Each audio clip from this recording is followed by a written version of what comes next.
જુઓ છે ને હિંમત. આપણે કહીએ છીએ કે ના તમે નીચે જ બેસી જાઓ, પણ ના, હું ઉપર આવીશ અને બધા જ્યાંથી વાત કરતા હતા ત્યાંથી જ વાત કરીશ. પહેલાં તો હું રાખીબેનને સલામ આપીશ, સેલ્યુટ આપીશ, કારણ કે રાખીબેને જ્યારથી નારીતમ ચાલુ કર્યું છે ત્યારથી એમની સાથે જોડાયેલી છું. અને રાખીબેન એવી નારીને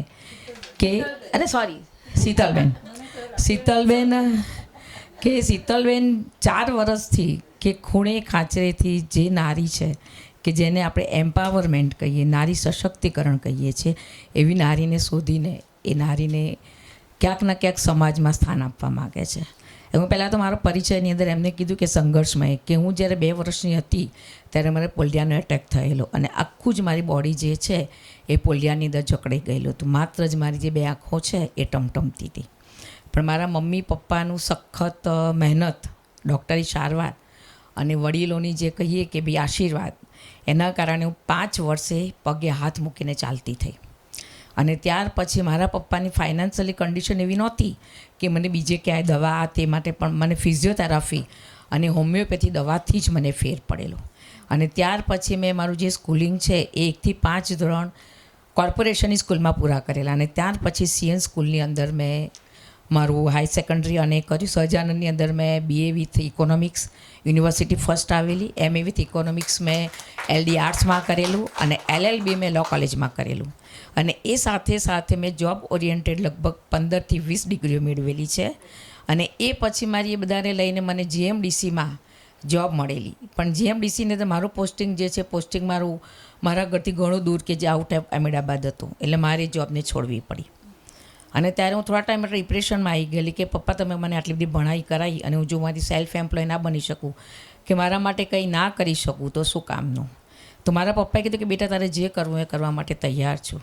હવે એ વખતે મારે કોમ્પ્યુટરના ક્લાસ કરવા હતા, કારણ કે કોમ્પ્યુટરનું પણ મેં ડિપ્લોમા કરેલું હતું. પણ એવું હતું કે એ વખતે કોમ્પ્યુટરનું માર્કેટ એટલું હતું ને, હું 90ની વાત કરું છું, 90ની સાલમાં, કે કોમ્પ્યુટર શું છે પણ ખબર નહોતી. અને પછી મેં મારા બેડરૂમની અંદર કોમ્પ્યુટર લાવી અને ક્લાસીસ ચાલુ કર્યા. અને ત્યાર પછી હું BPAમાં અંજળ મંડળ જે છે એની અંદર મારા જેવી બહેનોને એવરી સેટરડે કોમ્પ્યુટર શીખવા જતી. અને હું સીએન સ્કૂલમાં ભણેલી, એટલે સીએન સ્કૂલની અંદર અમારે એવું હતું કે એવરી યર તમને કોઈના કોઈ એક વ્યવસાય મળે. એટલે એની અંદરથી મેં એવરીથિંગ, કે મહેંદી, ડિઝાઇનિંગ, ફોટોગ્રાફ્સ, આ તે બધું જ મેં શીખેલું છે. અને હું ત્યાં આગળ એવરી સેટરડે બહેનો શીખવાડતી. અને એને મેં મારા હોબીની અંદર પછી એને મારો પ્રોફેશન બનાવ્યો. અને 84થી હું પોતે પ્રોફેશનલ મહેંદી કરતી. અને અત્યારે મારા ત્યાં એવી બહેનો કે જે બહેનો કોઈના ત્યાં કચરા પોતા વાસણ કરતી હોય, એવા સ્ટુડન્ટો કે જે કાર વોશ કરીને પોતાનું ભણવાનું ભણાવતા હોય, પોતાનું સ્ટડી કરતા હોય, એવા મારા ત્યાં બધા લગભગ 4 વર્ષ જેવા સ્ટુડન્ટોને જ હું સ્ટડી આપું છું ફ્રી ઓફ ચાર્જમાં.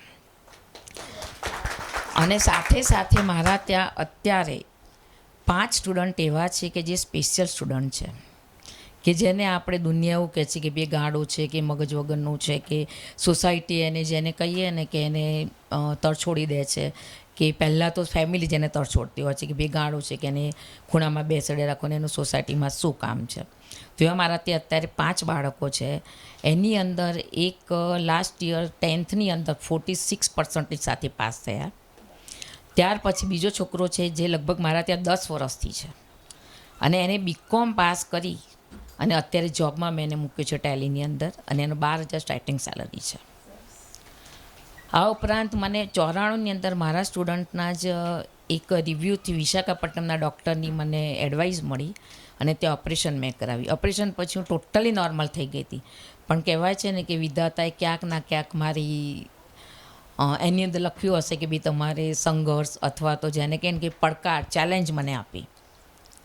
અને જે દિવસે મારે વોકર છોડવાનું તે જ દિવસે મારું વોકર તૂટી ગયું અને હું લગભગ 2.5-3 વર્ષ સુધી ફરી બેડમાં આવી. છતાં પણ ફેમિલીનો જે બેકઅપ છે કે એ લોકોએ જે મને મોટિવેટ કરી અને એમાંથી પણ હું બહાર આવી. અને પછી મને થયું કે ભાઈ મને આટલું બધું મારામાં ટેલેન્ટ છે, તો હું મારી બહેનો વચ્ચે કે મારા ફ્રેન્ડ સર્કલ વચ્ચે કે બીજાને કેમ ના શીખવાડું. અને એ પછી મેં ઓલ ટાઈપ ઓફ ડેકોરેશન, કે મેરેજ એસેસરી બધી જ, સોપારી, શ્રીફળથી માંડીને બધા ડેકોરેશનો બહેનોને શીખવાડવાના ચાલુ કર્યા. અને મારી પાસે અત્યારે લગભગ એવી સેલ્ફ એમ્પ્લોઈઝ 25 થી 30 બહેનો હશે. અને આવી રીતના મેં 2007થી સ્ટીલ ડેટ મેં 1000 બહેનોને આ પ્રમાણે જેને સેલ્ફ એમ્પ્લોય બનાવ્યા છે, એનું મને પ્રાઉડ છે.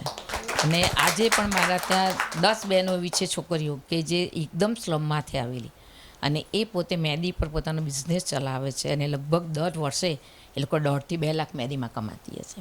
કારણ કે તમને ખબર છે કે મહેંદીનો રેટ અત્યારે કેટલો છે, કે બ્રાઇડલની મહેંદી તમે જોવા જાઓ તો 15,000થી લઈને 20,000 છે, 3 કલાકના તમને એટલા મળતા હોય છે.